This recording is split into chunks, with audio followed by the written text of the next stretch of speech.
السلام عليكم ورحمة الله وبركاته. الشمع عركفون المان ومهندك سنة درتو أيقا رابي بلا شتكو أبي زيني في موبايلي سوا وندر رتوني دلقا سني يالتاني أدو زيني رتوني سنة كرتي جرا أبي من أبي جايباتي بريش دلقا جتورا وحن دلقا ساتي إيراك أبا أبي كن دران لي دلقا ما دلقا تري أما مرة بأكانتي أفريد دلقا وسنتا كرتي ولقا دي بوهاتني فولا راك أبدان abdate gochuu qabdu daataa yoo qabaattan haaromsuun barbaachisaa jechuudha.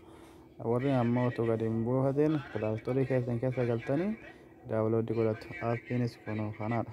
Tiktooniidha kan jettu kanaa jechuudha. Qubeetaaf kaa erga buuftee walitti buuftanii haaluma kanaa tuuniidha yoo jettanii barreessan isiniif bu'uu danda'a. Aappiin kun pilaastorii keessa ni jira jechuudha. Egaa keessa seennaa sa'aatii gabaabsuudha. Haala kanaan jedha anaaf dalaguun jira sa'aatii dheeraa illee ni qaba. Kontaaktii dhaabbiin isin argisiisa. Akkamitti itti fayyadamtu yoo jechuun bakka kanan tuqaa kana bira yeroo tokkoof haala kanaan dhuftanii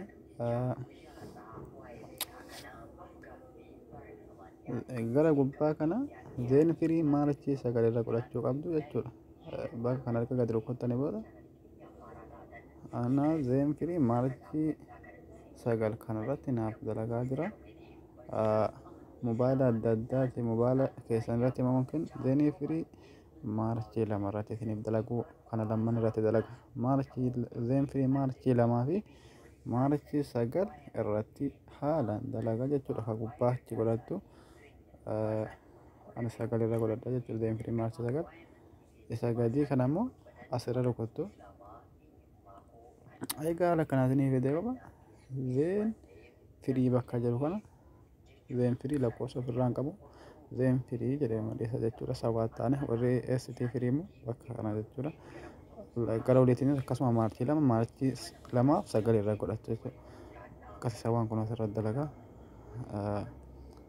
Sawaa firii maarchii sagal akkas irra godhadhee jira jechuudha. Warri immoo haaromfachuu barbaadan sarara sadii harka mirgaa kanarra ni rukuttu jechuudha. Egaa haala kanaan bakka check update bakka jedhu kana jechuudha.